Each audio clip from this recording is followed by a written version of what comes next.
world headquarters in New York. This is World News Tonight with David Muir. Good evening. We do begin tonight with the breaking news, the chaos, the anger, the fear intensifying amid a surge of thousands of federal agents across Minnesota. The clashes, the tear gas, and now images tonight of workers being arrested at a Target store.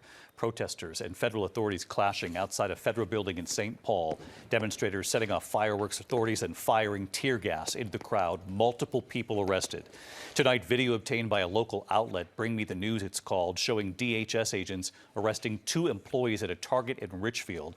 A state lawmaker now saying they are both U.S. citizens.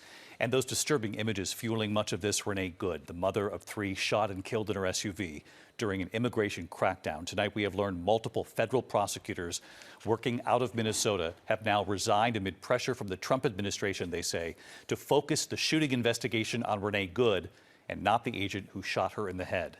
Tonight, President Trump now warning of a, quote, day of reckoning and retribution that it's coming over opposition to his immigration policies. ABC's Faith Abube leading us off tonight from Minneapolis. Tonight, violent ICE operations escalating in the Twin Cities despite a lawsuit demanding they stop. Agents ripping a woman out of this vehicle. She tells them she's disabled. Agents also clashing with protesters and leading a man in shorts and a t-shirt away from a house. It's been nearly a week since ICE agent Jonathan Ross shot and killed Renee Good.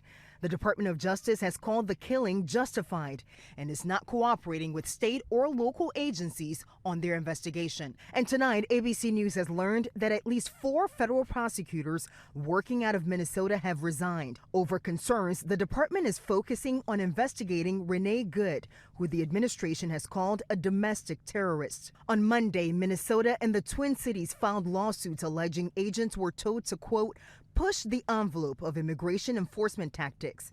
President Trump responding to that lawsuit on Truth Social, writing, quote, Minnesota Democrats love the unrest that the anarchists and professional agitators are causing. End quote. Fear not, great people of Minnesota. The day of reckoning and retribution is coming. The ICE agents have been here since December. Video obtained by Bring Me the News shows agents arresting 2 workers at a Minnesota Target last week. A state lawmaker says they were U.S. citizens. Agents were first deployed to go after Minnesota's undocumented Somali immigrant population. President Trump has called Somalis garbage. And today, the Department of Homeland Security announcing they're revoking the temporary protected status for thousands of Somali refugees, ordering them to leave the country by March 17th. Secretary Noem declaring that conditions in Somalia have improved and allowing Somali nationals to remain temporarily in the United States is contrary to our national interests. Late today, President Trump went even further. We're also going to revoke the citizenship of any naturalized immigrant from Somalia or anywhere else who is convicted of defrauding our citizens. We spoke with several Somali immigrants today, including this woman who told me she's a U.S. citizen. They're supposed to go back by March 17th or leave the country. Why do you think that's a problem? It's a problem because there's no place to go back there. I don't think so. It's not safe to go back right now. And David, there is anxiety here. People we spoke to are on edge, but community activists are mobilizing people for a mass demonstration here next week to force ICE out. They're urging no school, no work, no shopping on January 23rd. David. Faith Abube in Minneapolis again tonight for us. Faith, thank you. There is also breaking news tonight out of Iran at this hour. The violent crackdown on protesters there taking a chilling turn tonight. A young Iranian man now reportedly among thousands facing possible execution as early as tomorrow. Tonight, President Trump urging Iranians to, quote, keep protesting and take over your institutions if possible. And ABC News just moments ago reaching the family of this young Iranian man tonight and what they're now saying about their loved one potentially being targeted.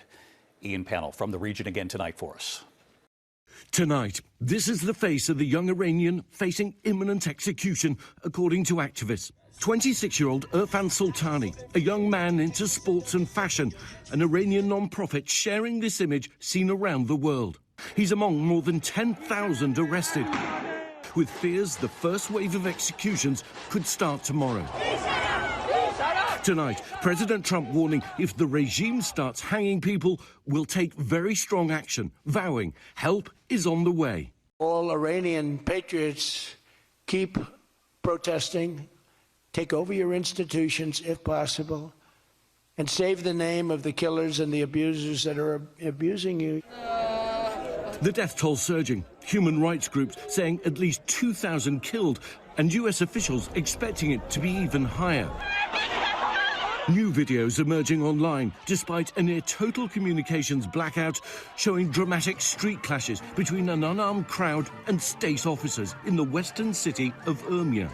Kervan Gafaitim witnessed the start of the protest while visiting his family in Iran. He's just returned to France. You can literally see the whole population at the beginning, the whole population of Tehran outside. And this is also very important, even religious people. For the first time tonight, state-controlled media acknowledging the high death toll, calling the protesters terrorists, showing video of the destruction, burned out cars and buildings.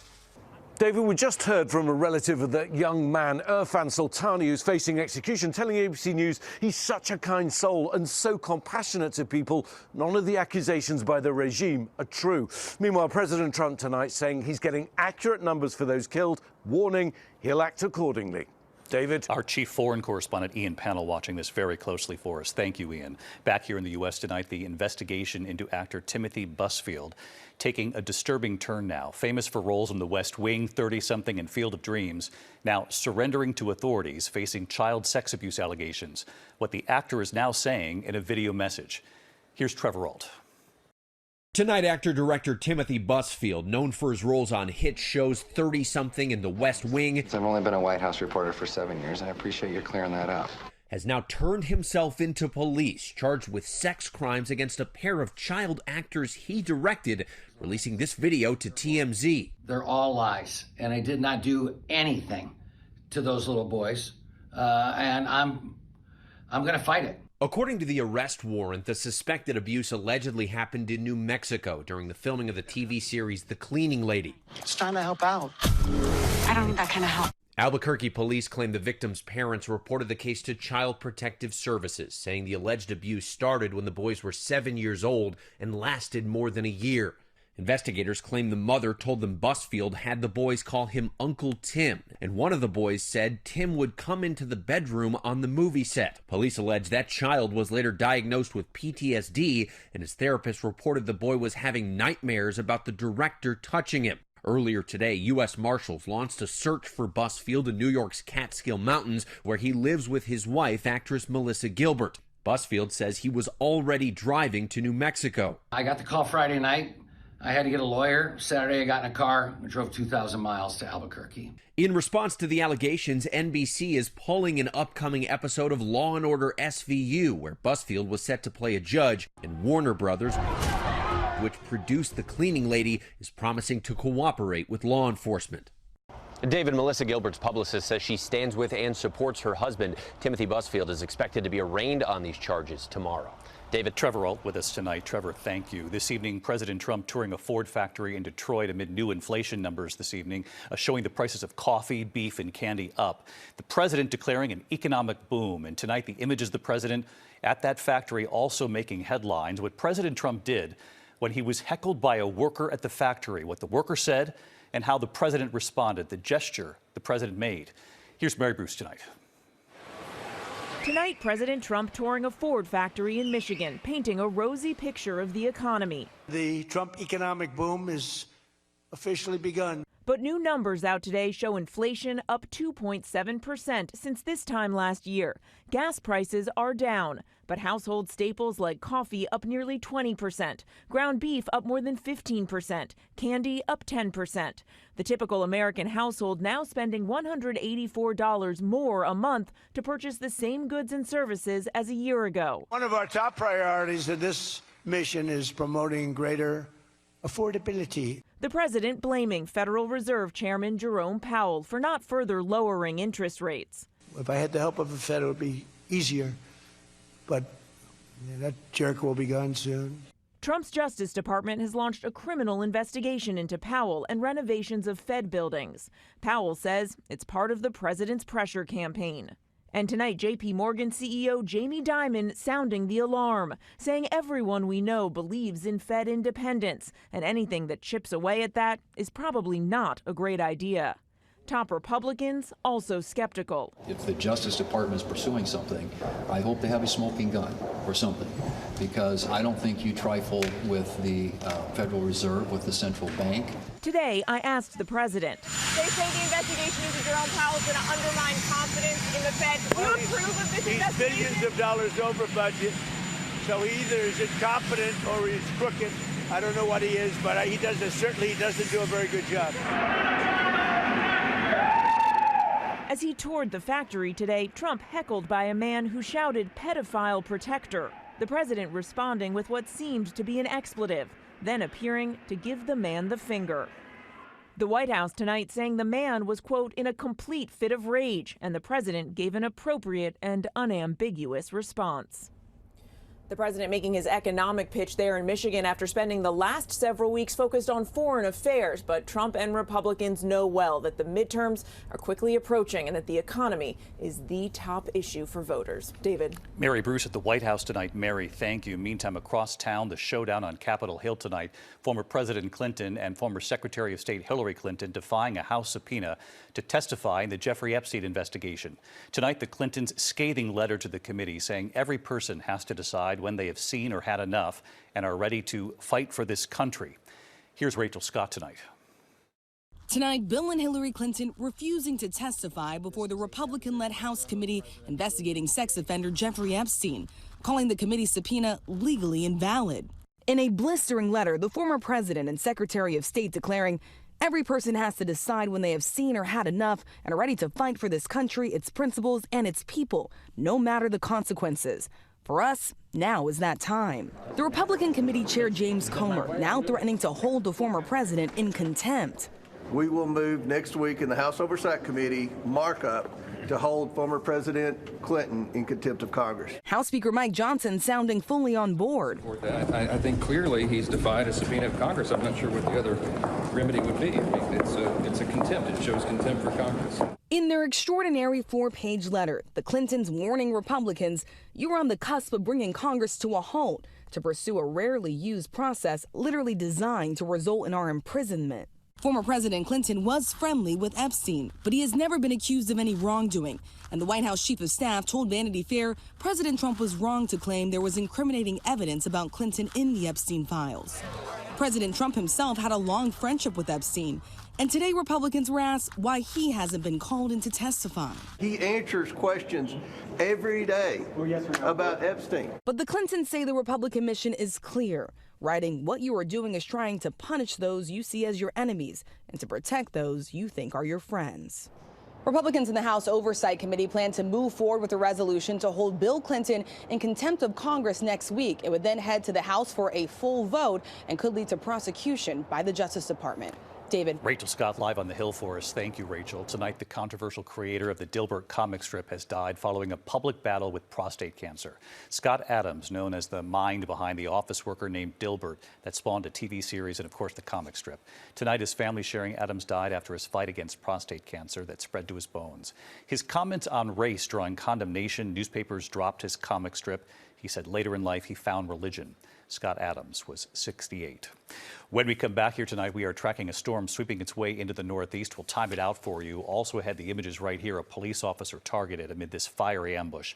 A surveillance video showing a driver firing at that vehicle. We have news on the officer tonight.